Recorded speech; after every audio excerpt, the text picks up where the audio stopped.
الحمد لله إن الحمد لله نحمده ونستعينه ونستغفره ونؤمن به ونتوكل عليه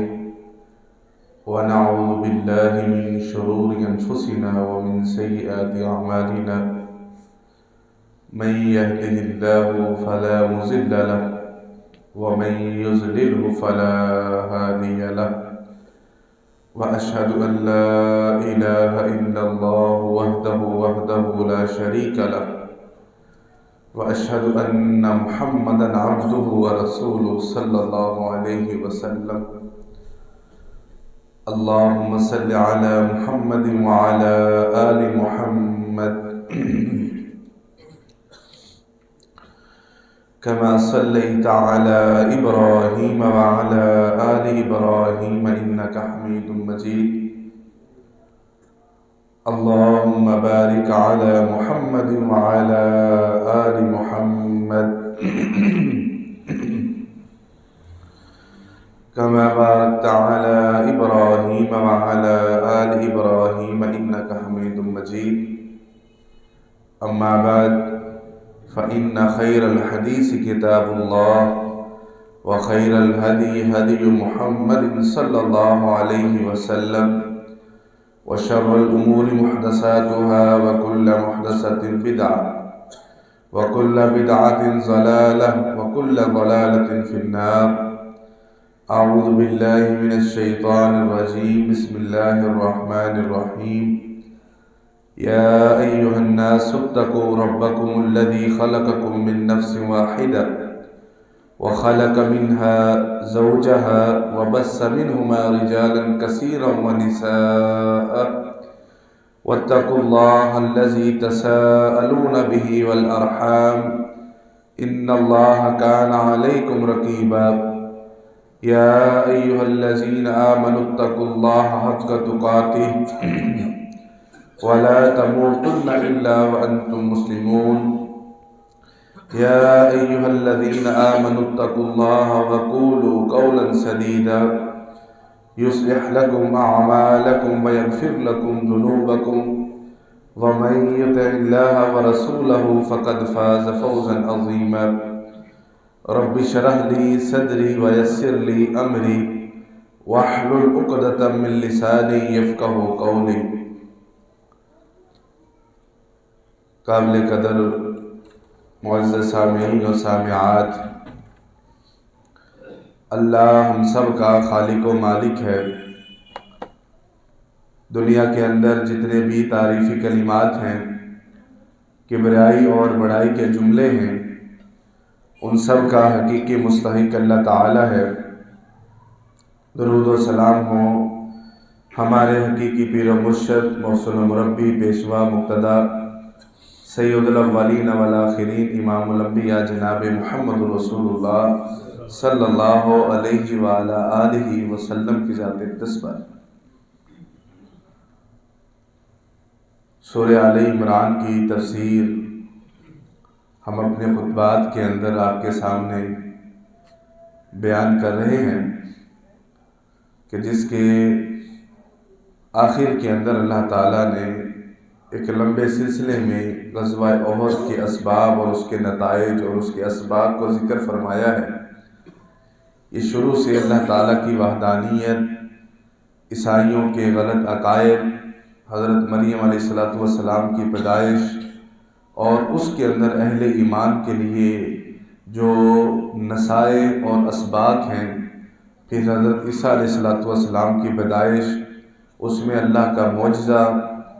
اور اس میں اہل ایمان کے لیے نشانیاں، پھر اس کے بعد توحید کا بیان، توحید کے اندر اللہ پر کامل توکل اور یقین کا بیان، نبی علیہ السلام کی غیر مشروط اطاعت کا بیان، اس اطاعت کے ضمن کے اندر اور اللہ کی مدد شامل حال کیسے ہوتی ہے، اس ضمن کے اندر اللہ تعالیٰ نے غزوہ احد کا بیان کیا ہے۔ اسلامی جتنے بھی واقعات گزرے ہیں، ان کے اندر ہر انسان کے لیے اس کے اندر جو ہے نا وہ سبق اور اللہ کی طرف سے جو ہے نا وہ اس کے اندر ہدایات اور اہم واقعات جو بیان ہوئے ہیں وہ مسلمانوں کی اصلاح کے لیے بڑے کارآمد ہیں۔ آپ یہ جانتے ہیں کہ اللہ تعالیٰ نے اہل ایمان کو واضح طور پر یہ بیان فرمایا کہ ہم کافروں کے دل کے اندر آپ کا روب ڈال دیں گے، اس سبب کہ وہ اللہ کے ساتھ شرک کرتے ہیں۔ ہر وہ دل، ہر وہ جسم جو شرک کے اندر ملوث ہوتا ہے، اللہ تعالیٰ اس شخص کو دنیا کے اندر باقی لوگوں کے سامنے بزدل بنا دیتے ہیں، اور یہ بزدلی مسلمانوں کے لیے فتح کا سب سے بڑا جو ہے نا وہ مؤثر کام اور سبب بنی کہ مسلمانوں کو کافروں کے، مشرکین کے جو ہے نا وہ مقابلے میں دوبارہ مشرکین مسلمانوں کے مقابلے میں نہیں آئے، جب انہیں جو ہے نا وہ اس خوف کی وجہ سے غزوہ خندق کے اوپر جب انتہائی جو ہے نا وہ ذلت امیز شکست ملی، تو اللہ تعالیٰ نے اس کے بعد چند احوال کو ذکر فرمایا ہے، اور جس کے اندر اللہ تعالیٰ نے بہت سی جو ہے نا وہ سیدھی اور سچی باتیں کر کے مسلمانوں کو ہدایات فرمائی ہیں۔ اعوذ باللہ من الشیطان الرجیم وَلَقَدْ صَدَقَكُمُ اللَّهُ وَعْدَهُ إِذْ تَحُسُّونَهُم بِإِذْنِهِ حَتَّى إِذَا فَشِلْتُمْ وَتَنَازَعْتُمْ فِي الْأَمْرِ وَعَصَيْتُم مِّن بَعْدِ مَا أَرَاكُم مَّا تُحِبُّونَ مِنكُم مَّن يُرِيدُ الدُّنْيَا وَمِنكُم مَّن يُرِيدُ الْآخِرَةَ ثُمَّ صَرَفَكُمْ عَنْهُمْ لِيَبْتَلِيَكُمْ وَلَقَدْ عَفَا عَنكُمْ وَاللَّهُ ذُو الْفَضْلِ عَلَى الْمُؤْمِنِينَ۔ اللہ فرماتے ہیں کہ اللہ تعالیٰ نے اپنا وعدہ سچا کیا جب تم ان کے ساتھ اللہ کے حکم کے ساتھ ان کے ساتھ قتال کر رہے تھے، یہاں تک کہ تم نے اپنی جو ہے نا وہ بزدلی دکھائی اور تم نے جو ہے نا وہ جھگڑا کیا حکم کے معاملے میں، اور اس کے بعد تم نے نافرمانی کی اور اس چیز کو دیکھا جو تمہارے نزدیک محبوب تھی۔ تم میں سے کچھ جو ہے نا وہ دنیا چاہتے تھے اور کچھ آخرت چاہتے تھے، پھر اللہ تعالیٰ نے اس کو تم سے پھیرا تاکہ وہ تمہیں آزمائے، اور البتہ تحقیق اللہ نے تمہیں معاف کر دیا، اور اللہ تعالیٰ مومنین پر اپنا فضل کرنے والا ہے۔ اس کے اندر اللہ تعالیٰ نے 2-3 باتیں بیان کی ہیں۔ پہلی تو یہ باتیں بیان کی ہیں کہ اللہ تعالیٰ نے اپنا وعدہ سچا کیا جب تم قتال کر رہے تھے، جہاد کر رہے تھے، وہ وعدہ یہ سچا کیا کہ اللہ تعالیٰ تمہارے ساتھ ہے، تم جو ہے نا وہ ان پر حاوی آؤ گے، تم ان پر جو ہے نا وہ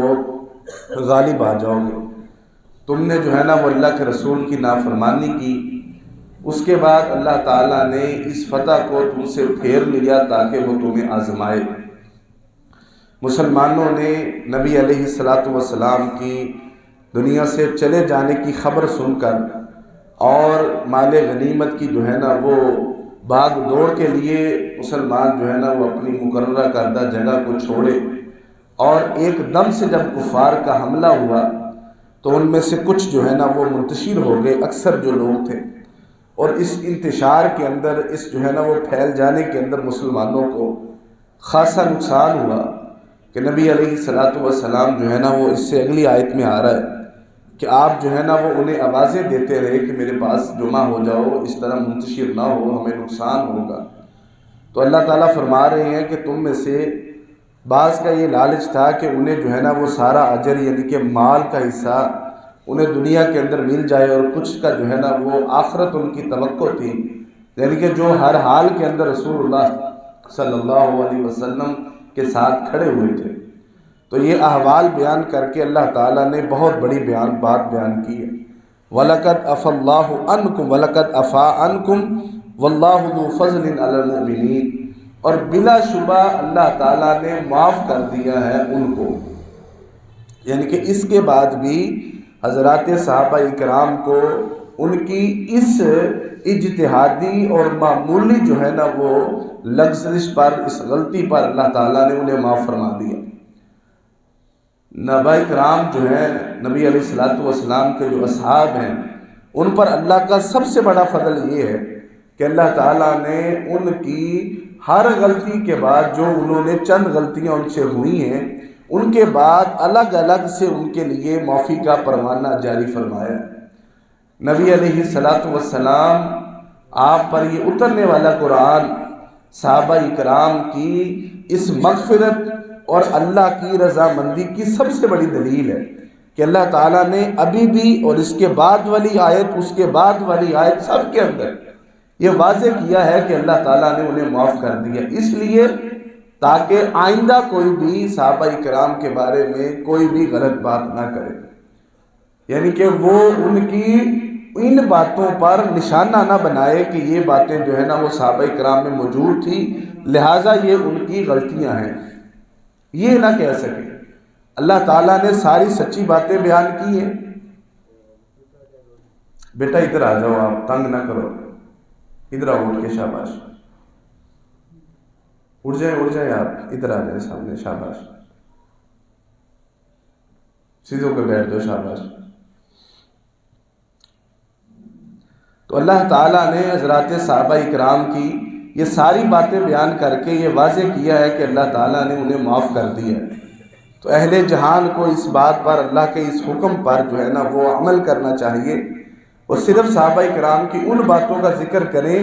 کہ جن باتوں کو اللہ تعالیٰ نے ان کے لیے خوشنما بنایا ہے، ان کے لیے جو ہے نا وہ عزت اور اکرام کی چیز بنایا ہے۔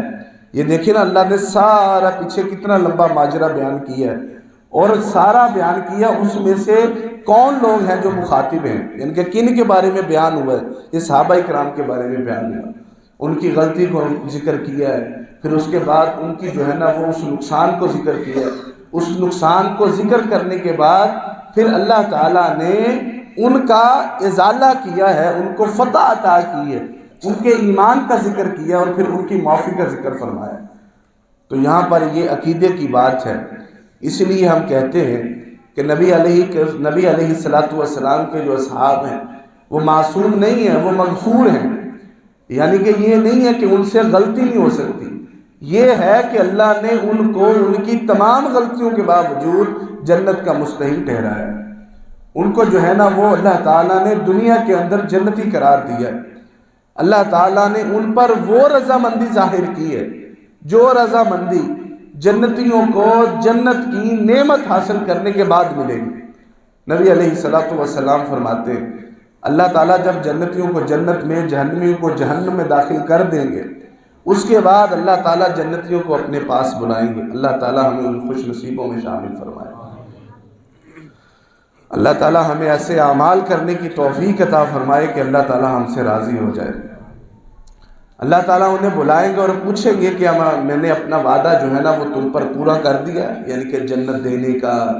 جو ہے نا وہ تمہیں معاف کرنے کا، تمہیں جنت کی نعمتیں دینے کا، جو میں نے جو ہے نا وہ تمہیں تمہارے گھروں کا، نبی علیہ السلام کی صفات کا، ان پھلوں کا، ان نہروں کا، اس دودھ کا، اس جو ہے نا وہ عیاشیوں کا، اس نعمتوں کا جو میں نے ذکر کیا تھا نبی علیہ السلام کے ذریعے، اور اپنی کلام کتاب اللہ کے اندر جو ذکر کیا تھا وہ پورا کر دیا ہے۔ جنتی کہیں گے جی اللہ آپ نے سب کچھ پورا کر دیا، یعنی کہ وہ نعمتیں جو دنیا کے اندر ہم رہتے ہوئے ان کے بارے میں سوچ بھی نہیں سکتے، کیونکہ جنت کا یہ خاصہ ہے۔ نبی علیہ السلام نے فرمایا جنت کی نعمت آج تک جو ہے نا وہ کسی آنکھ نے اس کو دیکھا نہیں ہوگا، جب وہ سامنے آئے گی۔ ابھی تو صرف ہم سنتے ہیں نا، اس کے اندر یہ میوے جات ہوں گے، اس کے اندر یہ نہریں ہوں گی، اس کے اندر یہ درخت ہوں گے، یہ گھر ہوں گے، یہ ساری دنیاوی علوم ہے، لیکن وہ کیسا ہوگا، ان کی حالت کیسی ہوگی، اس سے پہلے کسی آنکھ نے دیکھی نہیں ہوگی، اس سے پہلے کبھی کسی کان نے ان کے بارے میں سنا نہیں ہوگا، کبھی کسی کے دل کے اندر بھی اس کا خیال نہیں آیا ہوگا۔ دنیا کی جتنی بھی ناممکنات چیزیں ہیں نا انسان کے لیے، بعض ایسی چیزیں ہیں نا کہ اس کے سمجھتا ہے کہ میرے لیے ممکن نہیں ہے، میں یہاں تک نہیں پہنچ سکتا، یہ میرا مقام نہیں ہے۔ کوئی بھی مہنگی چیز لے لے، میں نے یہ سنا ہے، مجھے یہ پکا پتہ نہیں ہے، سنا ہے میں نے دنیا کے اندر ایک ایسی گاڑی ہے کہ جس کی ٹوٹل تعداد دنیا کے اندر 7 ہے، یعنی کہ 7 ہے۔ وہ کتنی قیمتی کار ہوگی کہ جو دنیا کے اندر صرف 7 لوگوں کے پاس ہے، حتیٰ کہ آپ اسے 5 روپے کا پیکج لگا کر یہ فری وائی فائی کے ذریعے آپ اسے دیکھ سکتے ہیں، دیکھ تو کم سمجھ سکتے ہیں نا، دل کے اندر یہ خیال بھی لا سکتے ہیں کہ یار یہ میرے پاس بھی ہونی چاہیے۔ پتہ نہیں کتنا کوئی یونیک جو ہے نا وہ چیز ہے، چلے یہ چھوڑیں، ہم یہ سنا ہوا ہے کہ اہل عرب کے پاس اور دنیا کے چند ممالک کے اندر سونے کے ذخائر ہیں۔ گولڈ دنیا کی قیمتی ترین معدنیات ہے، جس کی دنیا میں سب سے زیادہ جو ہے نا وہ ویلیو ہے ریل سیل کی، دوبارہ بکنے کی، سب سے زیادہ ویلیو سونے کی ہے۔ ہم نے یہ سن رکھا ہے کہ بعض لوگوں کے پاس سونے کے ذخائر ہیں، تو دل کے اندر اگر یہ تمنا جاگ سکتی ہے، ممکن ہے کہ میں اس جو ہے نا وہ سونے کے ذخائر کا مالک بن جاؤں۔ آپ نے میری تھوڑی سی بات سمجھنی ہے، میں اس لیے آسان کر رہا ہوں، یعنی کہ یہ دل میں آ سکتا ہے اور آ بھی جاتا ہوگا، کسی خوبصورت مکان کو دیکھ کر، کسی خوبصورت جانور کو دیکھ کر، کسی خوبصورت گاڑی کو دیکھ کر، کسی خوبصورت بچے کو دیکھ کر کے کاش جو ہے نا وہ اللہ مجھے بھی اس جیسی پیاری اولاد دے۔ ہم بھی اپنے اساتذہ کو دیکھ کر یہ کہتے تھے اللہ کرے ہم بھی ان جیسے اہل علم ہو جائیں، ہم بھی جو ہے نا وہ ان جیسے تقوی والے۔ حضرات صحابہ اکرام کی سیرت پڑھ کر دل کے اندر یہ خیال آتا ہے کہ کاش اے اللہ ہمیں بھی ایسا تقوی اور للہیت عطا کرے، ہم بھی ایسے پاکیزہ ہو جائیں۔ تو دل کی یہ خواہش ہے۔ تو جنت کی وہ نعمتیں، ہر نعمت وہ نعمت ہے جس کا یہ خاصہ ہے کہ وہ چیز کبھی دل کے اندر بھی نہیں آئی ہوگی، وہ کتنی عظیم چیزیں ہوں گی۔ یہ سب کچھ اللہ جب ان لوگوں کو عطا کر دے گا، اس کے بعد اللہ پوچھے گا کہ میں نے اپنا وعدہ جو ہے نا وہ حل کر دیا، میں نے اپنا وعدہ پورا کر دیا۔ تو جنتی کہیں گے اللہ اپنے وعدہ پورا کر دیا۔ اللہ کہے گا کہ میں اب تم پر مزید جو ہے نا وہ انعام کرنا چاہتا ہوں۔ جنتی حیران ہوں گے کہ سب کچھ مل گیا، مزید کیا انعام ہوگا؟ اللہ فرمائیں گے کہ میں آج کے بعد تم سے کبھی بھی جو ہے نا وہ ناراض نہیں ہوگا، ہمیشہ تمہارے لیے میں اپنی رضامندی کا اعلان کرتا ہوں، ہمیشہ کبھی بھی ناراض نہیں ہوگا۔ دنیا کے اندر سب سے بڑی بد نصیبی یہ ہے کہ اللہ اپنے کسی بندے سے ناراض ہو جائے۔ اسی لیے تو کہتے ہیں کہ کچھ بھی کر لیں اللہ کی ناراضگی والا کام نہ کریں۔ گناہ اور ہوتا ہے، اللہ کو ناراض کرنے والے کام اور ہوتے ہیں۔ کسی کے حق پر ڈاکہ ڈالنا، کسی مظلوم پر ظلم کرنا، کسی نہتے پر وار کرنا، کسی جو ہے نا وہ مجبور کا فائدہ اٹھانا، یہ اللہ کی ناراضگی والے کام ہے، یہ نہ کریں۔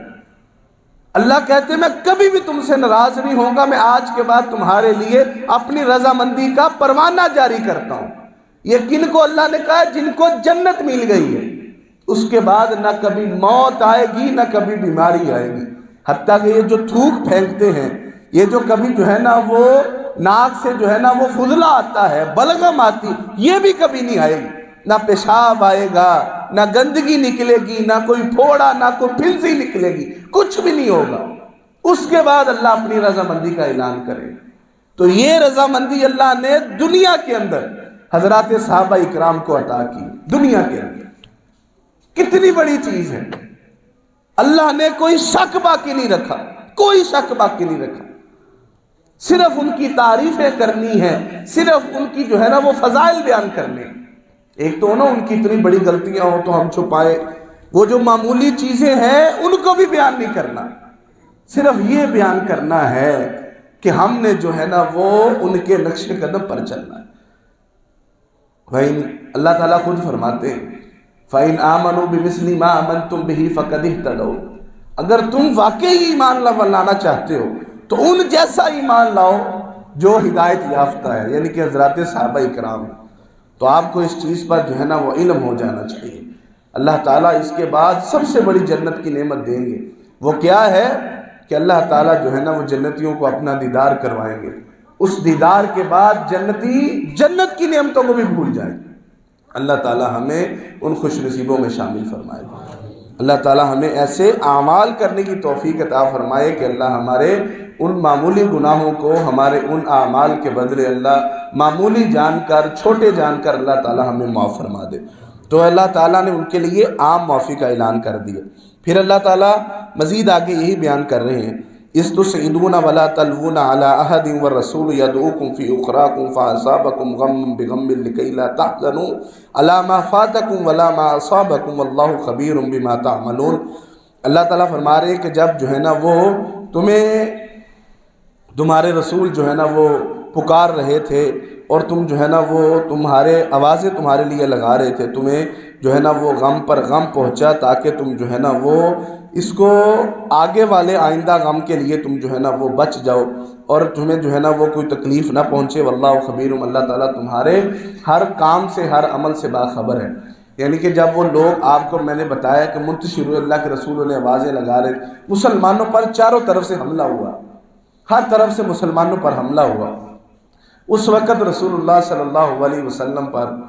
بھی انہوں نے جو ہے نا وہ حملہ کیا۔ چند صحابہ اکرام آپ کو جو ہے نا وہ آپ پر ڈھال بن کر کھڑے تھے، ان میں جو ہے نا وہ ایک ابو طلحہ رضی اللہ تعالی عنہ بھی تھے، جنہوں نے پہلے تیروں کے ساتھ آپ کا جو ہے نا وہ دفاع کیا۔ جب وہ ختم ہو گئے تو انہوں نے اپنی ڈھال کے ذریعے خود اپنے ذریعے جو ہے نا وہ رسول اللہ صلی اللہ علیہ وسلم کو جو ہے نا وہ ان کا دفاع کیا، ان کے آگے کھڑے رہے، حتیٰ کہ آپ کی ڈھال جب کام نہ آئی تو آپ نے اپنے بازو کو جو ہے نا وہ آگے کر دیا تیروں کو روکنے کے لیے، حتیٰ کہ اتنے تیر لگے ہیں کہ آپ کا یہ بازو ہی شل ہو گیا،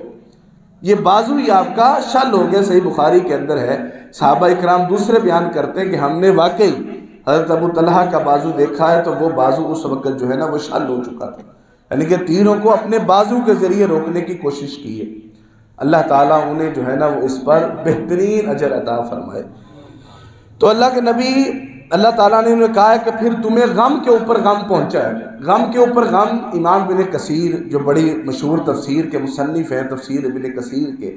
اور تفسیر طبری جو امام ابن جریر طبری رحمہ اللہ انہوں نے لکھی ہے، اس کے اندر انہوں نے اس پر جو ہے نا وہ یہ معروف رائے دی ہے کہ اس سے مراد وہ جو غم کے اوپر غم ہے، ایک غم تو یہ ہے کہ انہیں جو ہے نا وہ مال غنیمت، وہ جو ہے نا وہ فتح کا معاملہ نہیں ملا، پہلا غم۔ غم کے اوپر دوسرا غم یہ ہے کہ انہیں رسول اللہ صلی اللہ علیہ وسلم کی چوٹ اور باقی جو لوگوں کی شہادت ہے انہیں وہ دیکھنا پڑی۔ یہ غم جو ہے نا وہ انہیں غم کے اوپر غم پہنچا۔ آپ نہیں جانتے کہ صحابہ اکرام اس وقت جو ہے نا وہ کتنے غم زدہ تھے جب آپ کو دیکھا کہ آپ جو ہے نا وہ زخمی ہو گئے۔ مجھے یاد ہے کہ جریر بن عبداللہ رضی اللہ تعالی عنہ اس وقت آوازیں لگا رہے تھے، یعنی کہ حدیث کے اندر ذکر ہے، اس وقت آوازیں لگا رہے تھے کہ اے انصار کے لوگوں، اللہ کے رسول کا دفاع کرو۔ تمہیں یاد نہیں ہے کہ ہم نے ان سے اللہ سے وعدہ کیا تھا کہ ہم ان کی حفاظت کریں گے۔ اس وقت لوگ ان کی جان کے در پہ ہیں، اتنا ان پر جو ہے نا وہ غم طاری ہوا کہ اللہ نے قرآن مجید میں ان کو جو ہے نا وہ غم ذکر کیا کہ ان کے اوپر غم کے اوپر انہیں غم لگا تھا کہ اللہ کے رسول علیہ السلام ہماری غلطی کی وجہ سے زخمی ہو گئے۔ پھر اللہ نے آگے یہ بیان کیا کہ اللہ نے یہ غم اسی لیے انہیں پہنچایا تاکہ آئندہ وہ کسی بھی غم سے محفوظ رہیں۔ پھر اس کے بعد تو مسلمانوں نے کمال جو ہے نا وہ جرت کا مظاہرہ کیا، کمال جرت کا جو ہے نا وہ انہوں نے مظاہرہ کیا۔ غزوہ خندق کے موقع کے اوپر آپ دیکھیں گے اس کے بعد جو غزوہ ہوا ہے، آپ اپنے ہاتھوں سے کدال کے ساتھ صحابہ اکرام نے پوری خندق کھود دی ہے، اتنی جو ہے نا وہ گہرائی کے اندر کھودی ہے کہ ایک انسان خود بخود اس کے اندر جا کر بغیر سہارے کے باہر نہیں آ سکتا۔ اتنی چوڑائی کے اندر کھودی ہے کہ پیچھے سے کوئی بھی گھوڑ سوار جو ماہر ہے، جو جنگجو ہے، جو مجاہد ہے، کوئی بھی جو ہے نا وہ جنگ کی جو ہے نا وہ فوجی ہے، وہ اپنے گھوڑے کو دوڑا کر اس کو اڑا کر اس کو پار نہیں کر سکتا، اپنے ہاتھوں سے کر دی۔ پھر اللہ نے اتنی بشارتیں دی ہیں انہیں، یہ دلیل ہے کہ اللہ تعالیٰ نے ان پر اپنی رضامندی کو جو ہے نا وہ پورا کر کے دکھایا۔ نبی علیہ السلام کو یہ بتایا گیا کہ ایک پتھر ہے وہ اٹک گیا ہے، وہ ٹوٹ نہیں رہا، ایک جگہ سے جو ہے نا وہ ٹوٹ نہیں رہا۔ آپ آئے ہیں اور آپ کو پتہ ہے کہ اس وقت کنڈیشن یہ تھی کہ مسلمان بھوک کی وجہ سے نڈال تھے اور اپنے پیٹ کو کنٹرول کرنے کے لیے اس کے اوپر پتھر باندھا ہوا تھا۔ حضرات صحابہ اکرام نے رسول اللہ صلی اللہ علیہ وسلم پر اس بات کو پیش کیا تو آپ نے اپنے بدن مبارک سے، پیٹ مبارک سے کپڑا ہٹایا۔ وہ کائنات کی مبارک اور قیمتی ترین چیزوں میں سے ایک اللہ کے رسول علیہ السلام کہ آپ کے وہ اعضائے مبارکہ، آپ کا وہ پیارا اور مبارک اور ریشمی جسم، دو پتھر اس کے اوپر اللہ کے رسول نے اکٹھے باندھے ہوئے، یہ لیڈر اور رہنما اور قائد کی نشانی ہے، اسی لیے صرف قائد اعظم اللہ کے رسول علیہ السلام آپ نے اس پتھر کو جو ہے نا وہ اپنے مبارک ہاتھ سے کدال کو پکڑا، اس کے جو ہے نا وہ سینے کو پر مارا، اس پر تریڑ آئی، یعنی کہ ایک دراڑ آئی، اور دراڑ سے جو ہے نا وہ روشنی نکلی۔ نبی علیہ السلام مسکرائے اور آپ نے پوچھا تم نے جو ہے نا وہ کیسر کا نام سنا ہوا ہے؟ یہ صحیح البخاری کے اندر ہے، اللہ کے رسول سنا ہوا ہے۔ اس وقت کی ایٹمی طاقت تھی جس کے دروازے تک پہنچنا یہ بڑوں بڑوں کا خواب ہوتا تھا کہ ہم جنگ لے کر ہم جو ہے نا وہ مارکا کرنے کے لیے کبھی ان کی سرحد تک نہیں جا سکتے۔ اللہ کے رسول سنا ہوا ہے۔ یہ میں آپ کو ان واقعے کی نقص سنا رہا ہوں کہ اللہ نے پھر ان کی نیتوں پر انہیں کیا اجر نوازا۔ اللہ تعالیٰ جو ہے نا وہ نبی علیہ السلام کے ذریعے انہیں یہ بشارت دے رہے ہیں کہ تمہارے یہ سپاہی، یہ تمہارے سارے مجاہد ایک وقت آئے گا کہ وہ کیسر کو فتح کر لیں۔ حضرات صحابہ اکرام نے ایمان کی مضبوطی کے ساتھ جواب دیا انشاءاللہ اللہ کے رسول، اگر آپ کہہ رہے ہیں تو یہ ضرور ہوگا۔ اس وقت حالت کیا ہے؟ کپڑے جو ہے نا وہ دورے نہیں پہنے ہوئے، یعنی کہ یہ شلوار اور قمیض دونوں نہیں پہنے ہوئے، کسی نے دونوں چیزیں پہنی ہوئی، کسی نے پیڑ کے اوپر پتھر باندھے ہوئے ہیں۔ وہ جا پر ہنڈیاں نہ بناتے اللہ کے رسول کے لیے تو یہ 1400 صحابہ اکرام بھوکے رہتے۔ اللہ نے معجزہ دکھایا، 4 لوگوں کا کھانا 1400 لوگوں نے کھایا۔ یہ معجزہ ہے اللہ تعالیٰ نبی علیہ السلام پر جو معجزہ دکھلایا ہے۔ اس وقت اللہ تعالیٰ نے انہیں جو ہے نا وہ دنیا کی بادشاہت کی، دنیا کی جو ہے نا وہ لیڈرشپ کی اور دنیا کی حکمرانی کی خوشخبری دی ہے۔ تو یہ اللہ تعالیٰ کی انہیں اس بات کی دلیل ہے کہ آئندہ تمہیں کوئی غم جو ہے نا وہ نہیں پہنچے گا۔ واللہ خبیر بما تعملون، اللہ تمہارے کاموں سے باخبر ہے، اللہ کو پتہ ہے کہ تم کیا کرو گے، اللہ کو ہمارا بھی پتہ ہے، اس لیے تو اللہ نے نیتوں کا اثر رکھا ہوا ہے، اسی لیے تو نیتیں جو ہے نا وہ ہمارے لیے ہمارے سامنے آ جاتی ہیں۔ ہماری یہ نیت ہے کہ ہمارے پاس اگر کچھ ہو تو ہم نے پھر کسی کو نہیں دینا، اللہ نہیں دیتا۔ جس کی نیت یہ ہے کہ اگر میرے پاس ہوگا تو میں نواز دوں گا لوگوں کو، میں مدد کروں گا لوگوں کی، تو اللہ تعالیٰ اسے نواز دیتے۔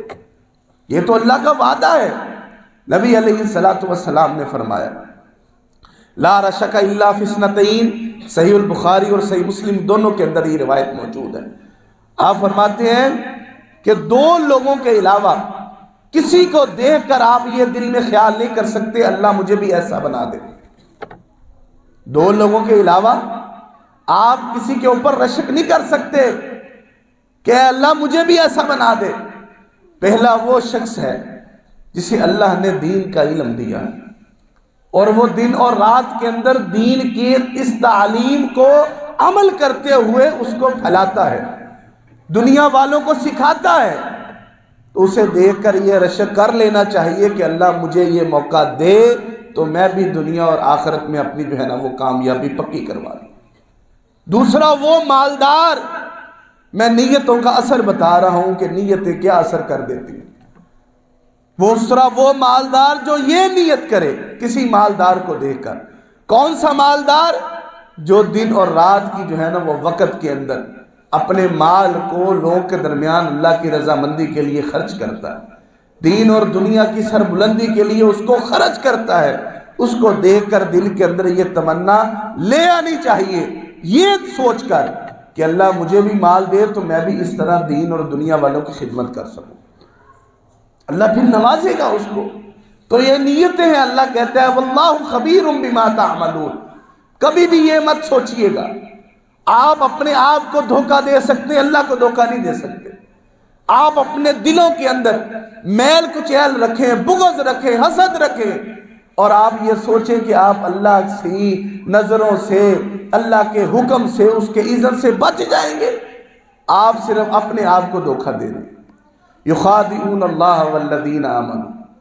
وما یخدعون الا انفسهم۔ اللہ فرماتے ہیں کہ یہ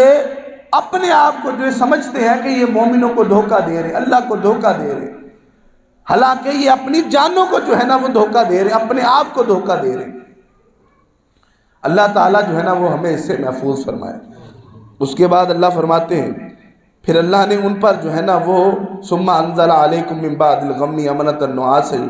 یغشی طائفۃ منکم وطائفۃ قد اہمت انفسهم یظنون باللہ غیر الحق ظن الجاہلیہ۔ ایک لمبی آیت ہے جس میں اللہ تعالیٰ نے یہ فرمایا کہ ہم نے اس کے بعد جب جو ہے نا وہ معاملات تھوڑے سے جو ہے نا وہ ٹھنڈے ہوئے، لوگ جمع ہونے شروع ہوئے، واپس رسول اللہ صلی اللہ علیہ وسلم کے پاس جمع ہوئے، تو اللہ تعالیٰ نے ان کو سکون کے لیے ان پر جو ہے نا وہ اونگ کو طاری کر دیا، اور اللہ تعالیٰ نے جو ہے نا وہ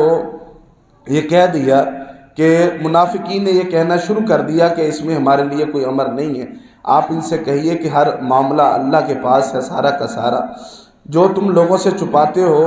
اللہ تعالیٰ جو ہے نا وہ اس کو جو ہے نا وہ واضح طور پر جانتا ہے۔ اب اس کے اندر اللہ تعالیٰ نے دو باتوں کو ذکر کیا، ایک تو یہ ذکر کیا ہے کہ اللہ تعالیٰ نے مسلمانوں کو جو ہے نا وہ اونگ عطا کی ہے کہ ان کو تھوڑا سا سکون میسر ہو۔ بڑا لمبا دن چلا تھا کہ اس کے اندر جو ہے نا وہ مسلمانوں کو دکھ آئے، مسلمانوں کو تکلیف ہوئی، رسول اللہ کو نقصان پہنچا اور مسلمان اس کے اندر شہید ہوئے، تو اس کے اوپر نہ جو ہے نا وہ اونگ آئی۔ حضرت ابو طلحہ رضی اللہ تعالیٰ عنہ، ابھی میں نے جن کے بارے میں ذکر کیا، بڑی بہادری کے ساتھ اللہ کے رسول علیہ السلام کے پاس آئے، اتنے جلیل القدر صحابی ہیں۔ انہوں نے حضرت ام سلیم جو حضرت انس کی والدہ ہیں رضی اللہ تعالی عنہ، ان کے لیے نکاح کا پیغام بھیجا۔ بڑے ہی جرری جو ہے نا وہ مرد تھے، بڑے ہی خوبصورت تھے، بڑے ہی امیر اور کبیر اور خاندانی تھے، لیکن مسلمان نہیں تھے۔ ام سلیم ایک جو ہے نا وہ پردہ دار ایک زیرک خاتون تھی کہ جن کے لیے جو ہے نا وہ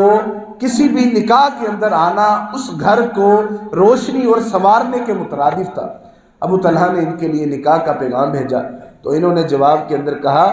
کہ میں جو ہے نا وہ ابو سلیم نے کہا رضی اللہ تعالی عنہ کہ میں جو ہے نا وہ آپ سے نکاح کر لوں، آپ کے عقد میں آ جاؤں، آپ سے جو ہے نا وہ قیمتی ترین چند ہی لوگ ہوتے ہیں جو آپ جیسے جو ہے نا وہ اچھے مرد ہوتے ہیں، لیکن فرق یہ ہے کہ آپ ایک کافر ہیں، غیر مسلم ہیں، میں مسلمان ہوں۔ ایک مسلم عورت کی یہ شان ہی نہیں ہے کہ وہ ایمان پر کمپرومائز اسے کروایا جائے اور کسی غیر مسلم کے حوالے کر دیا جائے۔ اس سے بڑھ کر عورت کی دنیا کے اندر کوئی عزت نہیں کر سکتا جتنی اسلام نے اسے عزت دی ہے، کہ جو اس کا ہم مذہب نہیں ہے اس کے ساتھ اس کا جو ہے نا وہ اس کا نگران وہ نہیں بن سکتا، اس کا خامد نہیں بن سکتا۔ حالانکہ مسلمان مردوں کو یہ اجازت دی گئی ہے کہ وہ غیر مسلم عورتوں میں سے جو پاکیزہ ہیں، جو اچھی ہیں، انہیں اپنے نکاح کے اندر وہ رکھ سکتے ہیں ان کے مذہب کے اوپر ہی، کیونکہ مرد نگران ہوتا ہے، اپنے آپ پر کنٹرول رکھنا جانتا ہے، یہ شریعت کی الگ سے ایک باتیں ہیں۔ تو عورت جو ہے نا وہ اس عورت اور پاکیزہ جو ہے نا وہ دعوت کے اوپر حضرت ابو طلحہ رضی اللہ تعالی عنہ نے اپنے خاندان سمیت اسلام قبول کیا، اور یہی اسلام حضرت ام سلیم رضی اللہ تعالی عنہ کے لیے حق مہر مقرر ہوا۔ حالانکہ انہوں نے مال و دولت کو قبول نہیں کیا، وہ پیشکش یہی ہوتی تھی، آج بھی عرب کے اندر یہی پیشکش ہے، وہ حق مہر کو جو ہے نا وہ قیمتی بنا کر اسے بڑھا چڑھا کر شادی کی پیشکش کرتے ہیں کہ ہم یہ سارا کچھ حق مہر کے اندر دیں گے۔ حق مہر تو قنطار ہے، خزانہ ہے، جتنا بھی دیا جا سکتا ہے، تو ایک مرغوب چیز ہے، اس کے اندر برائی کوئی نہیں کہ اس سے جو ہے نا وہ عورت جو ہے نا وہ خوش ہو کر اپنے لیے جو ہے نا وہ نکاح کے لیے رضامندی ظاہر کرتی ہے، لیکن انہوں نے اسلام کے اوپر رضامندی کو ظاہر کیا۔ یہ ابو طلحہ رضی اللہ تعالی عنہ ایک دفعہ اللہ کے رسول سے سنا کہ یہ فلانا جو اپنی سب سے قیمتی چیز اب سے اپنی سب سے قیمتی چیز جو اللہ کے راستے میں دے گا، رسول اللہ صلی اللہ علیہ وسلم نے فرمایا ہے کہ میں اس شخص کے لیے جنت کے اندر جو ہے نا وہ ایک محل اور ایک باغ کی جو ہے نا وہ ضمانت دیتا ہوں۔ حضرت ابو طلحہ رضی اللہ تعالی عنہ فوری کھڑے ہوئے اور آپ نے کہا اللہ کے رسول جو مسجد کے سامنے باغ ہے نا، مجھے اپنی تمام جائیداد میں سب سے پیارا ہے، آپ گواہ رہیے کہ میں نے اسی وقت سے وہ باغ اللہ اور اس کے رسول کی خدمت میں دے دیا، اور آپ اس کے اندر داخل بھی نہیں ہوئے اور اپنے اہل خانہ کو باہر سے آواز دے کر اس سے باہر نکال لیا کہ یہ میں نے جنت کے بدلے میں سودا کر لیا۔ اتنے عظیم شخص، اتنے امیر اور کبیر بندے اور اتنے بہادر ہیں کہ ابو طلحہ رضی اللہ تعالی عنہ کا وہ گھوڑا مستعد رہتا تھا کہ اللہ کے رسول علیہ السلام جب مدینے کے تحفظ میں رات کی آواز سن کر لوگ جب اس طرف بھاگے تو اللہ کے رسول علیہ السلام جب واپس آ رہے تھے، لوگوں سو جاؤ کہ محمد اکرم صلی اللہ علیہ وسلم تمہاری حفاظت کر کے واپس آ رہے ہیں دشمنوں سے۔ وہ گھوڑا بھی راوی کہتا ہے کہ ابو طلحہ کا گھوڑا تھا کہ ہر وقت اسلام کے تحفظ کے لیے اسے مستعد و تیار رکھتے تھے۔ وہ عظیم صحابی کہ جس نے اپنا تن من دھن سب کچھ اللہ کے رسول پر قربان کر دیا۔ آج کوئی اٹھے اور بات کرے اصحاب رسول پر کہ جنہوں نے اسلام کی بنیادیں اپنے خون سے سینچی ہیں، جنہوں نے اس اسلام کی ترویج اور اشاعت کے لیے اپنے اور اپنے بچوں کی قربانیاں دی ہیں، جنہوں نے اپنے مال کو، اپنی زندگیاں، اپنی جوانی اور بڑھاپے اس اسلام کی اشاعت کے لیے اللہ کے رسول کی خدمت میں پیش کیے، وہ ابو طلحہ نے اپنے بازو کو اللہ کے رسول کے سامنے کر دیا کہ یہ جان امانت ہے اللہ کی، اور اللہ کی امانت ہے اللہ کے رسول علیہ السلام، آپ کی حفاظت کے لیے بازو کو شل کر دیا۔ اور ابو طلحہ خود کہتے ہیں کہ اس وقت جس ہاتھ میں نے تلوار پکڑی ہوئی تھی، اللہ نے جو سکینت نازل کی ہے اس کو میں نے محسوس کیا ہے، میرے اوپر اونگ آئی ہے، اور ایسی اونگ آئی ہے، آپ کو پتہ ہے نیند ایسی چیز ہے، یہ انسان کے اندر وہ شامل ہے کہ یہ صرف رب کو نہیں آتی، باقی سب کو آتی ہے۔ جس کو آتی ہے وہ رب نہیں ہے، جس کو نہیں آتی وہ رب ہے، کیونکہ اللہ نے خود یہ کہا ہے سورۃ بقرہ کے اندر، اللہ لا الہ الا هو الحی القیوم لا تأخذہ سنۃ ولا نوم۔ اللہ کے علاوہ کوئی الہ نہیں ہے،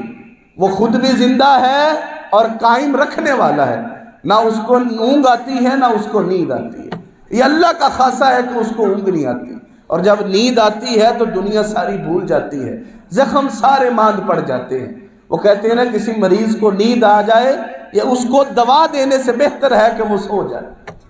اللہ تعالیٰ نے سارے زخموں پر مرہم رکھنے کے لیے وقتی طور پر انہیں اونگ سے نوازا ہے کہ وہ دنیا سے بے خبر ہو جائے۔ ابو طلحہ کہتے ہیں میرے ہاتھ سے جو ہے نا وہ تلوار چھوٹنے لگی، تاکہ مجھے جو ہے نا وہ یہ احساس ہو رہا تھا کہ مجھے نیند آ رہی ہے۔ اللہ تعالیٰ نے یہ نازل کی۔ پھر منافقین کا وہ رویہ بیان کیا جو آج بھی بترجائے اتم موجود ہے۔ وہ کیا؟ دیکھیں جی، اگر اللہ ہمارے ساتھ ہوتا تو ہمیں نقصان پہنچتا، اگر ہم گھر بیٹھے رہتے تو ہمیں تو موت آنی نہیں تھی جی۔ ایسے ہی ہم جو ہے نا وہ ان کی باتوں کے اندر آ گئے۔ تو اللہ تعالیٰ فرماتے ہیں کہ اس کا مطلب ہے کہ جو اللہ نے زندگی اور موت بنائی ہے وہ گھر پر موت نہیں آ سکتی۔ اللہ تعالیٰ اسی طرح اللہ فرماتے ہیں کہ تمہارے دلوں کو اللہ آزماتا ہے۔ اللہ نے کھوٹا اور کھرا الگ الگ رکھ دی ہے۔ آج بھی آپ دیکھ لیں، جب بھی اسلام پر مشکل وقت آئے گا، اہل اسلام مسلمانوں پر مشکل وقت آئے گا، عام مسلمان حقیقی اور منافقین کو الگ الگ دیکھے پائیں گے، اور اس کو نام کیا دیتے ہیں؟ آزادی اظہار رائے کا۔ آپ دیکھیں گے کہ مسلمان الگ ہو جائیں گے، اگرچہ وہ پس رہے ہوں گے لیکن اپنی بات پر قائم رہیں گے، اور منافقین کیوں ہوں گے؟ جن کے دل کے اندر ایمان کبھی اپنی جگہ بنا نہیں سکا، وہ الگ کھڑے ہو گئے، الٹا وہ اسلام پر تنقید کریں گے، وہ مسلمانوں پر تنقید کریں گے، اور مسلمانوں پر تنقید کر کے اپنے دل کو خوش کر لیں گے۔ یہ بزدلی ہے کہ جہاد کے وقت، لڑنے کے وقت مسلمان جو ہے نا وہ اپنے دل کے اندر یہ لے آئے کہ مجھے کہیں پر یہاں پر موت نہ آ جائے۔ کون ہے جو آج کل جو ہے نا وہ آج تک موت کے خوف سے کسی حق کے لیے کھڑا نہیں ہوا اور اسے موت نہیں آئی؟ کون ہے جسے موت نہیں آئی؟ حضرات صحابہ اکرام نے اسی چیز کو چھوڑ کر میدان جہاد میں اپنا وقت لگایا، اس لیے کہ ان پر آن پڑی تھی۔ ویسے تو وہ بھی نارمل زندگی جیتے تھے، یہ نہیں تھا کہ ان کے پاس ہر وقت جو ہے نا وہ کیا ہوتا تھا کہ وہ تلواریں اٹھا کر جو ہے نا وہ گھوڑوں پر سوار رہتے تھے، لیکن ذہنی طور پر وہ تیار رہتے تھے۔ اللہ تعالیٰ نے ان کی کیا کیا جو ہے نا وہ صفات ہم تک نہیں پہنچائی۔ قرآن مجید کے اندر آتا ہے محمد رسول اللہ والذین آمنوا معہ وشداء علی الکفار رحماء بینہم۔ محمد اللہ کے رسول ہے، اور جو لوگ ان کے ساتھ ایمان لے کے آئے ہیں وہ کافروں پر سخت ہیں اور آپس کے اندر وہ رحم دل ہیں۔ اگر اللہ رحم دل کہہ رہا ہے تو کتنے رحم دل ہوں گے؟ اقبال نے اس کی ترجمانی کی ہے، ہو حلقہ یاراں تو بریشم کی طرح نرم، رزم حق و باطل ہو تو فولاد ہے مومن۔ اور یہی ایک مومن کی پہچان ہے کہ جب وہ مسلمان کے لیے ہے تو ریشم کے مانند ہے، اس کے جیسا نرم کوئی نہیں ہے، اس کے جیسا جو ہے نا وہ اچھا انسان کوئی نہیں۔ لیکن جب دین پر، اپنی آن پر، اپنی شان پر، اپنے کے اوپر بات آتی ہے، جب اپنے وطن کے اوپر، اپنے دین کے اوپر، اپنے عقیدے کے اوپر بات آتی ہے، رزم حق کو باطل ہو تو فولاد ہے مومن۔ ہم فولاد نہیں ہیں، ہمارے تو ارادے بھی فولاد نہیں ہیں، ہم جو ہے نا الٹا اسلام پر، مسلمانوں پر تنقید کرتے ہیں۔ اللہ تعالی ہمیں اس سے محفوظ فرمائے، اللہ تعالی ہمیں جری مومن بننے کی توفیق عطا فرمائے،